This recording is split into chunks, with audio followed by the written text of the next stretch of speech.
بسم اللہ الرحمن الرحیم واللاتی یأتین الفاحشة من نسائکم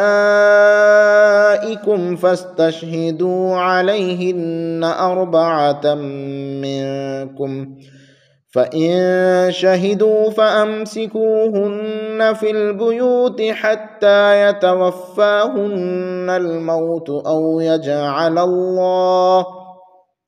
أو يجعل الله لهن سبيلا واللذان يأتيانها منكم فآذوهما فإن تابا وأصلحا فأعرضوا عنهما إن الله كان توابا رحيما إنما التوبة على الله للذين يعملون السوء بجهالة ثم يتوبون من قريب فأولئك يتوب الله عليهم وكان الله عليما حكيما وليست التوبة للذين يعملون السيئات حتى إذا حضر أحدهم الموت قال إني تبت الآن ولا الذين يموتون وهم كفار أولئك أعتدنا لهم عذابا أليما. أعوذ بالله من الشيطان الرجيم. بسم الله الرحمن الرحيم.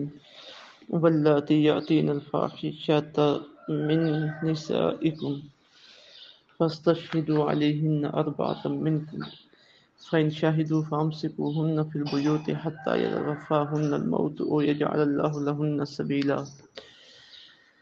آمنت بالله صدق الله العظيم. رب اشرح لي صدري ويسر لي أمري واحلل عقدة من لساني يفقهوا قولي. الصلاۃ والسلام علیکم یا رسول اللہ وعلیہ آلہ وصحبہ یا حبیب اللہ. آج کا ہمارا درس قرآن سورہ نساء کی آیت نمبر 15 سے لے کر آیت نمبر 18 تک ہے. اس میں ایک تو ان خواتین کا ذکر ہوا جن پر زنا کی تہمت لگائی گئی اور پھر وہ تہمت ثابت بھی ہو گئی کہ انہوں نے واقعی بدکاری کی ہے. ان کا ابتدائی حکم ہے. اب شریعت اسلامیہ کے جو احکامات ہیں وہ تدریجاً اترے ہیں.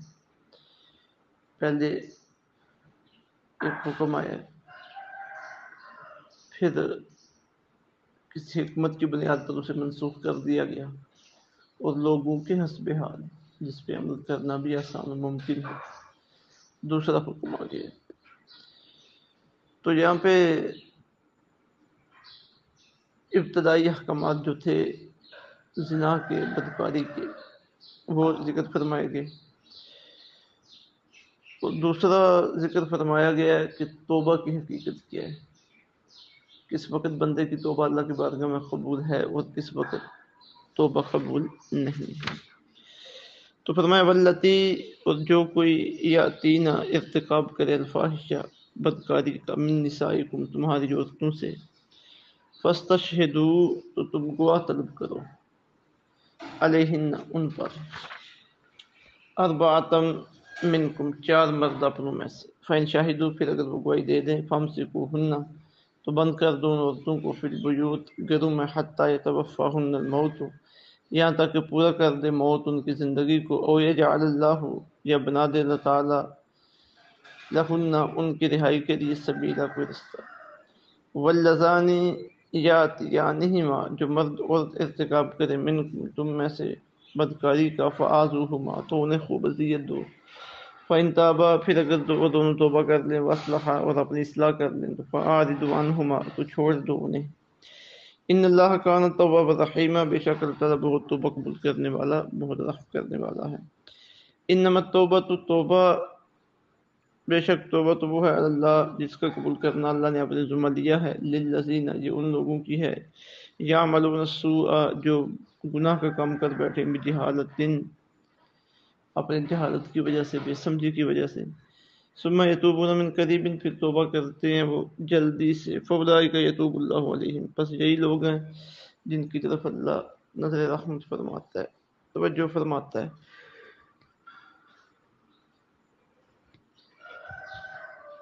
وَكَانَ اللَّهُ عَلِيمًا حَكِيمًا، اور اللہ تعالیٰ سب کچھ جاننے والا اور بڑی حکمت والا ہے.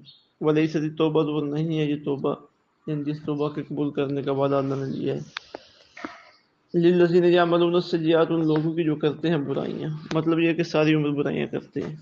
حتیٰ یہاں تک کہ اذا حضر احدهم الموت، جب آ جائے کسی ایک اور میں سے موت، قال، وہ کہے انی تبت الآن، بے شک میں توبہ کرتا ہوں. وَلَلَّذِينَ يَمُوتُونَ، اور نہ میں ان لوگوں میں سے ہوں،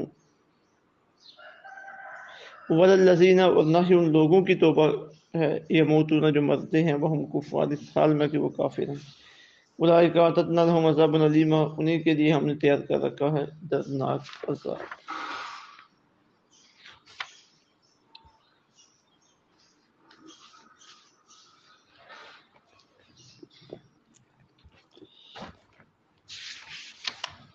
اب جو پہلی آیت ہے، والذین یاتین الفاحشۃ، جو کوئی ارتکاب کرے بدکاری کا، من نسائکم، تمہاری عورتوں میں سے، فاستشہدوا علیہن، تو گواہ طلب کرو ان پر، اربعۃ منکم، چار اپنے مردوں میں سے.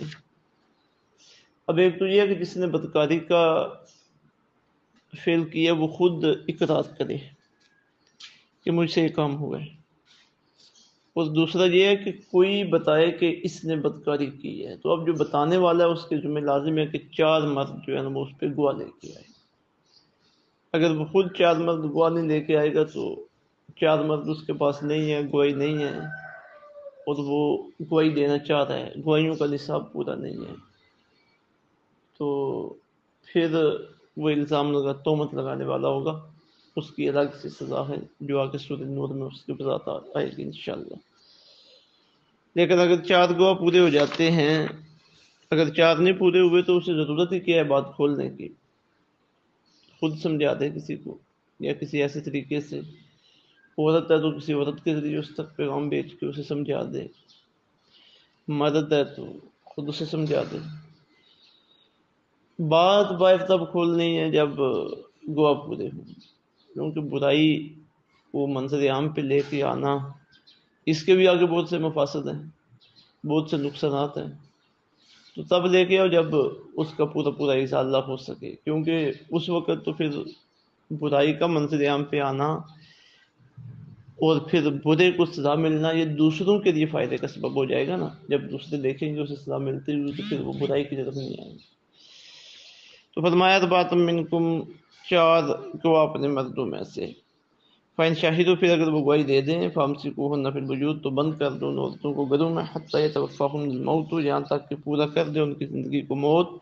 او يَجْعَلَ اللَّهُ لَهُنَّ سَبِيلًا، یا بنا دے اللہ تعالیٰ ان کے لیے رہائی کا کوئی رستہ. اب یہ ابتدائی حکم تھا، ابھی تک سورہ نور کی وہ آیات نازل نہیں ہوئی تھی جن میں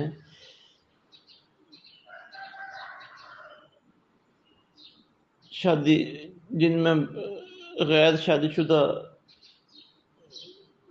مرد و عورت جو زنا کا ارتکاب کریں ان کی سزا تفصیل کے ساتھ بیان ہوئی ہے.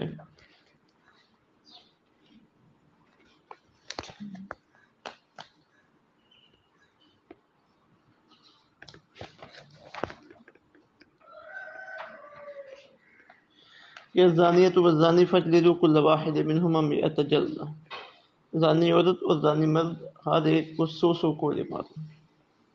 ٹھیک ہے جی، یہ غیر شادی شدہ زنا کرنے والوں کی سزا ہے جو حتمی سزا سورہ نور میں نازل ہوئی ہے. اب جب وہ نازل ہوگی تو یہ آیت جو ہے وہ منسوخ ہوگی، کیونکہ اس میں خود اللہ نے اشارہ کی ہے، او یجعل اللہ لہن سبیلا، یا اللہ تعالیٰ ان کی رہائی کے لیے کوئی رستہ نکال دے. اب یہ جو پہلی آیت سورہ نساء کی ہے، اس میں کہا جا رہا ہے کہ ثابت ہو جائے تو پھر اسے قید کر دو یہاں تک کہ وہ مر جائے یا اللہ اس کے لیے کوئی راستہ نکال دے. تو یہ راستہ سورہ نور میں آ کے نکلے کہ اب جو غیر شادی شدہ ہیں وہ 100 کوڑے جو ہیں وہ انہیں لگائے دیں. سورہ نور کی آیت نمبر 2. اور اگر زنا کرنے والے آخر بالغ آزاد اور شادی شدہ ہیں تو پھر ان کے لیے رجم کی سزا جو ہے نا وہ مقرر کی گئی ہے، اور آقا علیہ الصلوۃ والسلام نے خود اس پہ عمل درآمد کروایا۔ مطلب یہ کہ انہیں ایک گڑھا کھودا جائے، کم از کم اس میں دبا دیا جائے، اور پھر اوپر جو حصہ رہ جائے پتھر مار مار کر اس میں قتل کر دیا جائے، مار دیا جائے، تو یہ رجم کی سزا ہے۔ آقا علیہ الصلوۃ والسلام نے خود اس کا نفاذ فرمایا ہے۔ حضرت معاذ بن مالک اسلمی رضی اللہ عنہ اور ایک خاتون غامدیہ رضی اللہ عنہ، ان سے جب یہ غلطی ہوئی تو ان کے اوپر سزا نافذ کی گئی۔ صحیح مسلم شریف کی حدیث نمبر 1695 اور اس سے آگے پیچھے اسی طرح کی احادیث ہیں۔ تو یہ ہے وضاحت، او یجعل اللہ لہن سبیلا، اللہ تعالیٰ ان کی رہائی کے لیے کوئی راستہ نکال دے۔ تو یہ آیت منسوخ ہے سورہ نساء کی آیت نمبر 15، اور اس کے ناسخ سورہ نور کی آیت نمبر 22 اور اس طرح کی آیات۔ پھر فرمایا واللذان جاتی جانے ہما منکم، جو مرد و عورت ارتکاب کریں بدکاری کا تم میں سے، فعزوہما تو انہیں خوب وصیت دو، فَإِن تابا واصلحا، پھر اگر دونوں توبہ کر لیں، وَأَعْرِضُوا عَنْهُمَا، اور اپنی اصلاح کر لیں تو انہیں چھوڑ دو، واصلحا اپنی اصلاح کر لیں، فَأَعْرِضُوا عَنْهُمَا تو انہیں چھوڑ دو، ان اللہ کان توابا رحیما، بے شک اللہ بہت توبہ کرنے والا تو بہت رحم کرنے والا ہے۔ اب اس آیت طیبہ کے دو معنی ہیں، دو مطلب ہیں مفسرین نے لکھے ہیں۔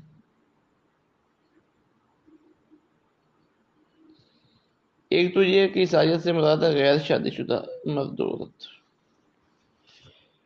پہلی جو آیت تھی 15 والی وہ شادی شدہ مرد و عورت کے لیے تھی، اور یہ غیر شادی شدہ مرد و عورت کے لیے، انہیں خوب وصیت دی جائے یہاں تک کہ وہ توبہ کر لیں۔ اور ایک قول جو زیادہ بہتر جو ہے نا محسوس ہوتا ہے اس آیت کی تفسیر میں، وہ ہے کہ یہ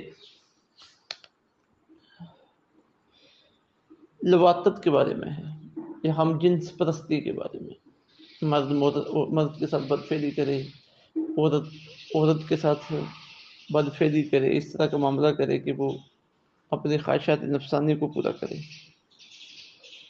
تو فآذوہما، انہیں خوب اذیت دو، خوب اذیت دو۔ تو حضرت امام اعظم ابو حنیفہ رحمۃ اللہ تعالی علیہ انہوں نے اس آیت طیبہ سے استدلال کی ہے کہ لواطت اور ہم جنس پرستی کی جو سزا ہے وہ شریعت میں اس اعتبار سے مقرر نہیں کہ وہ حد ہو۔ فآذوہما، انہیں خوب سزا دو۔ اب کتنی سزا دینی ہے، کتنی سزا خوب ہوگی ان کے لیے، یہ قاضی 40 کوڑوں سے کم تک سزا دے سکتا ہے، یہ مقرر کر سکتا ہے، اور قتل کرنے کا حکم بھی دے سکتا ہے۔ خود صحابہ کرام علیہم رضوان کے اعتبار میں ایسے لوگوں کے جو مختلف سزائیں دی گئی ہیں، مثلا سیدنا ابوبکر صدیق رضی اللہ تعالیٰ عنہ کے دور میں لواطت کا مقدمہ پیش آیا تو حضرت علی رضی اللہ تعالیٰ عنہ نے آگ میں جلانے کا مشورہ دیا، جسے پسند کیا گیا، لیکن حضرت سیدنا علی رضی اللہ تعالیٰ عنہ نے